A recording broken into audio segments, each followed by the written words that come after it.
नमस्कार साथीहरू, स्वागत छ तपाईलाई आजको यस भिडियोमा। यो भिडियोमा म तपाईलाई जानकारी दिन गइरहेको छु ड्राइभिङ लाइसेन्स फर्मको बारेमा।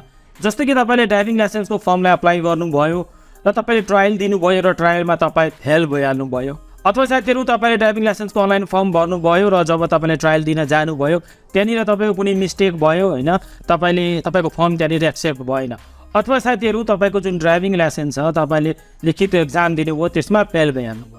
अब यस्तो अवस्थामा जुन तपाईहरुलाई त्यहाँनिर भन्छ हैन 3 महिनापछि फेरि पनि अप्लाई गर्ने, रिअप्लाई गर्ने, त्यो रिअप्लाई कसरी गर्ने यो भिडियोमा रहेर यसको तपाईहरुलाई म काम लाग्ने ट्युटोरियल दिन गइरहेको छु, जुन तपाईलाई एकदमै काम लाग्छ। सो अन्तिमसम्म भिडियोलाई ध्यान दिएर हेर्नु होला र भिडियोलाई लाइक गर्नुभएको छैन भने एक लाइक गरेर भिडियोलाई अगाडि बढाउनु होला। आउनुहोस् ढिला नगरिकन भिडियोको मेन टपिकतिर लागौँ। यसको लागि त साथीहरू तपाईले आफ्नो मोबाइल फोन अथवा तपाईले आफ्नो ल्यापटपको ब्राउजर, म तपाईलाई ल्यापटपबाट सिकाइरहेको छु, बुझाउन सजिलो हुन्छ। तपाई यहाँनिर लेख्नुहोस् ड्राइभिङ लाइसेन्स नेपाल फर्म लेखेर है, तपाई यो लेखेर सर्च गर्नुभयो भने फर्स्टमै तपाईले एउटा वेबसाइट पाउनुहुन्छ apply.dotm.gov.np यो वेबसाइट। यसमा तपाईहरु जानुस् है। अब तपाई यसमा आउनुभयो भने तपाईको गाडी एउटा यस्तो टाइपको इन्टरफेस अथवा यस्तो टाइपको पेज खुलेर आउँछ है। अब यसमा चाहिँ साथीहरु तपाईलाई थाहा नै होला, मैले जुन एउटा भिडियो बनाएको थिएँ ड्राइभिङ लाइसेन्सको अनलाइन फर्म कसरी भर्ने। अब यहाँनिर साथीहरु जब हामीले अनलाइन फर्म अप्लाई गर्छौं त्यहाँनिर हामीलाई एउटा एकाउन्ट बनाउनुपर्छ है। यसमा आएर जहाँनिर हामीले एउटा युजर नेम र त्यसको पासवर्ड पाउँछौं। सो यहाँनिर तपाईले आफ्नो त्यो युजर नेम र त्यो पासवर्ड राख्नुस् र यहाँनिर तपाईहरु लगइनमा क्लिक गरिदिनुस्। सो यहाँनिर हेर्न सक्नुहुन्छ म चाहिँ लगइनमा क्लिक गरेँ र म यसमा लगइन भइसकेँ। अब यहाँनिर जुन म तपाईलाई फर्म देखाइरहेको छु यो फर्ममा एउटा के प्रब्लम भयो भने यो फर्मको जुन डेट थियो हैन, डेट अफ बर्थ र ठेगाना मिस्टेक थियो। त्यो मिस्टेक भएको कारणले उहाँको फर्म चाहिँ ड्राइभिङ लाइसेन्सको जब ट्रायल दिने बेलामा जाँदाखेरि चाहिँ उहाँ चाहिँ रिजेक्ट हुनुभयो। सो यो करेक्ट गर्नको लागि चाहिँ उहाँलाई चाहिँ 3 महिनापछि फेरि पनि अप्लाई गर्नु होला, तपाईले सक्नुहुन्छ भनेर पठाउनु भएको थियो। सो यहाँनिर मैले त्यही एप्लिकेसन अथवा त्यही फर्म मैले खोलेको छु हैन, जुन फर्मबाट मैले अप्लाई गरेको थिएँ जुन एकाउन्टबाट। अब यहाँनिर हेर्नुस् त यो यहाँनिर लग भएको छ, यहाँनिर हेर्नुस् त प्रोफाइल अनलक भन्ने अप्सन छ, यसमा क्लिक गर्नुस्। अब यसमा क्लिक गर्नुभयो भने साथीहरु यहाँनिर तपाईहरुलाई देखाउँछ है, सम्पूर्ण कुरा देखाउँछ तपाईले यसलाई किन अनलक गर्न चाहनुहुन्छ। जस्तै कि यहाँनिर लेखेको छ बायोमेट्रिक आवेदक भिजिट मितिका दिन सम्बन्धित कार्यालयमा उपस्थित हुन नसकेमा, यदि तपाईले जुन भिजिट डेट पाउनु भएको थियो त्यो डेटमा यदि भिजिट गर्नु भएको छैन, तपाईको डेट सकियो भने यस्तो अवस्थामा तपाई यो क्लिक गर्नुस् है।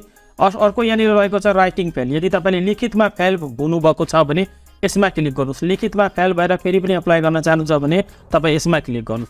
र यहाँनिर रहेको छ ट्रायल फेल, यदि तपाई ट्रायलमा फेल हुनु भएको छ भने यसमा क्लिक गरेर तपाई यो चुज गर्नुस्। अथवा साथीहरु यहाँनिर तपाईहरु हेर्न सक्नुहुन्छ एउटा अर्को अप्सन रहेको छ रिन्यू पेड, आवेदक ट्रायल पास भए राजस्व बुझाउनको अवस्थामा वर्ग थप गर्नु परेमा अथवा अत्यावश्यक कार्ड प्रिन्ट गर्नु परेमा, यसमा चाहिँ साथीहरु तपाईले रिन्यू पेडमा गर्नु छ भने तपाईले यसमा क्लिक गर्नु। यहाँनिर साथीहरु म चाहिँ कुन चुज गर्छु, जस्तै कि मैले जुन फर्म भरे त्यो फर्ममा मिस्टेक थियो। अब यहाँनिर आएर तपाईले हेर्नुस् त यहाँनिर जुन फर्स्टको अप्सन रहेको छ बायोमेट्रिक भनेर, यसमा तपाई यहाँनिर हेर्नुस् यहाँनिर लेखेको पनि छ है आवेदक भिजिट मितिका दिन सम्बन्धित कार्यालयमा उपस्थित हुन नसकेमा वा गल्ती विवरण भरेको कारणले सम्बन्धित कार्यालय बायोमेट्रिक नलिएको अवस्थामा, यो चाहिँ हुन्छ हाम्रो। जस्तै कि उहाँको चाहिँ मिस्टेक भएको थियो। सो यो चाहिँ म सिलेक्ट गर्छु। तपाईको यहाँनिर के भएको छ, तपाई ट्रायल फेल हुनु भएको छ भने ट्रायल फेल, अथवा लिखितमा फेल हुनु भएको छ भने लिखितमा फेल, अथवा तपाईले रिन्यू गराउनु छ, कुनै कुरा एड गर्नु छ त्यसमा कुनै मिस्टेक भएको छ भने यो। हाम्रो केसमा चाहिँ हाम्रो चाहिँ मिस्टेक भएको थियो हैन, लिखित भन्दैछु फर्म भर्दाखेरि त्यहाँनिर मिस्टेक भएको छ। सो मैले यो चुज गरेँ, त्यसपछि यहाँनिर कन्फर्म एन्ड प्रोसिडमा क्लिक गर्छु। अब कन्फर्म एन्ड प्रोसिडमा क्लिक गर्नुभयो भने यहाँनिर तपाईँलाई टिक पनि गर्नुपर्छ, यसमा टिक गरेर कन्फर्म एन्ड प्रोसिडमा क्लिक गर्नुहोस्। अब कन्फर्म एन्ड प्रोसिडमा क्लिक गर्नुभयो भने यहाँनिर हेर्नुहोस् जुन लक भएको अप्सनहरू थियो त्यो सबै अनलक भइसकेको छ है। अब यहाँनिर हामीलाई चाहिँ के मिस्टेक भएको थियो, जस्तै कि म पर्सनल इन्फर्मेसनमा जान्छु र यहाँनिर के मिस्टेक भएको थियो त्यसलाई म सच्याइहाल्छु। सो उहाँको केसमा चाहिँ साथीहरु डेट अफ बर्थमा मिस्टेक भएको थियो। अब यो डेट अफ बर्थ म यहाँनिर सच्याइरहेको छु है। सो यहाँनिर मैले यो सच्याइसकेको छु। अब यहाँनिर म सबमिटमा क्लिक गर्छु। अब यसमा अर्को पनि एउटा मिस्टेक थियो ठेगानामा, म ठेगाना पनि सच्याइहाल्छु।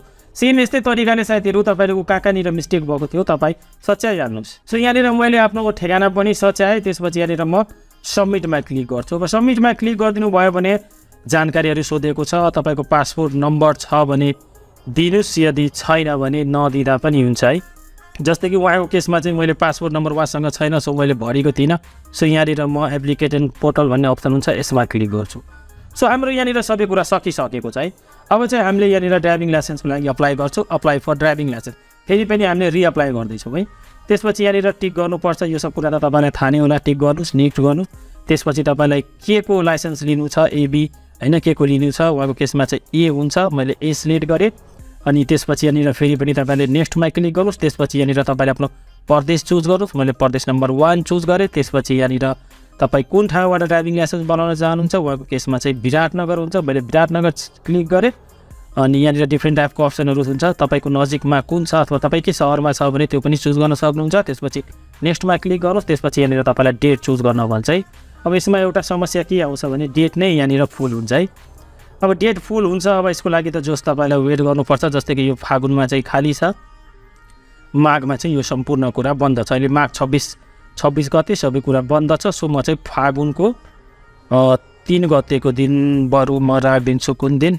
3 गते। ओके, फागुन 3 गते मैले राखिसकेको छु होइन। सो यहाँनिर यो सब गरेर तपाईँहरू जस्ट अप्लाईमा क्लिक गरिदिनुहोस्। अब अप्लाईमा क्लिक गरिदिनु भयो भने तपाईँको जुन नम्बर तपाईँले दिनुभएको थियो त्यो नम्बरमा एउटा ओटिपी कोड आउँछ। सो यहाँनिर मेरो कोड पनि आइसकेको छ, म त्यो कोड यहाँनिर हालिदिन्छु। जस्तै कि तपाईँले जुन नम्बर दिनुभएको थियो त्यो नम्बरमा चाहिँ कोड आउँछ है। त्यसपछि यहाँनिर म चाहिँ कन्फर्ममा क्लिक गरिदिन्छु। अब कन्फर्ममा क्लिक गरिदिनु भयो भने तपाईँको यहाँ चाहिँ फर्म चाहिँ सक्सेसफुली यहाँनिर सबमिट भइसकेको छ। त्यो माथि एउटा नोटिफिकेसन आएको छ, थ्याङ्क यू फर एप्लिकेसन। यहाँनिर के भनिरहेछ भने यदि तपाईँको रिफरेन्स नम्बर तपाईँले अहिले पाउनु भएको छैन भने कुनै बेला यसमा टाइम लाग्न सक्छ र तपाईँ केही बेरपछि आएर फेरि पनि लगइन गर्नुभयो भने माथि तपाईँलाई डाउनलोडको अप्सन देखाइदिन्छ, जहाँबाट तपाईँले डाउनलोड गरिहाल्नुहुन्छ।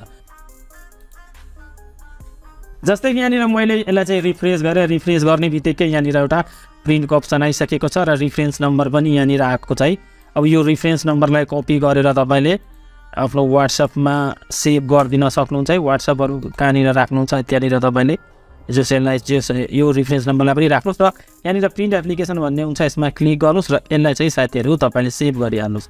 प्रिन्टमा क्लिक गर्नुहुन्छ भने यहाँनिर तपाईँले एउटा अप्सन पाउनुहुन्छ, यसमा क्लिक गर्नुहोस्, सेभ एज पिडिएफ। नभए तपाईँले यसको स्क्रिनसट पनि लिन सक्नुहुन्छ। त्यसपछि यसलाई सेभ गरिदिनुहोस्। अब सेभ गरिदिनु भयो भने साथीहरू तपाईँको यो चाहिँ सेभ भइहाल्छ। सिम्पली यहाँनिर म यसलाई सेभ गरिदिन्छु। सो यसरी चाहिँ साथीहरू तपाईँले ड्राइभिङ लाइसेन्सको अनलाइन फर्म रिअप्लाई गर्न सक्नुहुन्छ 90 दिनपछि। मैले तपाईँलाई सबै कुरा सिकाइदिइसकेको छु। सो मलाई लाग्छ तपाईँले सबै कुरा बुझिसक्नु भएको होला। यदि यहाँसम्म भिडियोलाई हेर्नुभएको छ भने प्लिज यो भिडियोलाई सेयर चाहिँ अवश्य पनि गर्नु होला आफ्नो साथीभाइ आफन्तहरूसँग।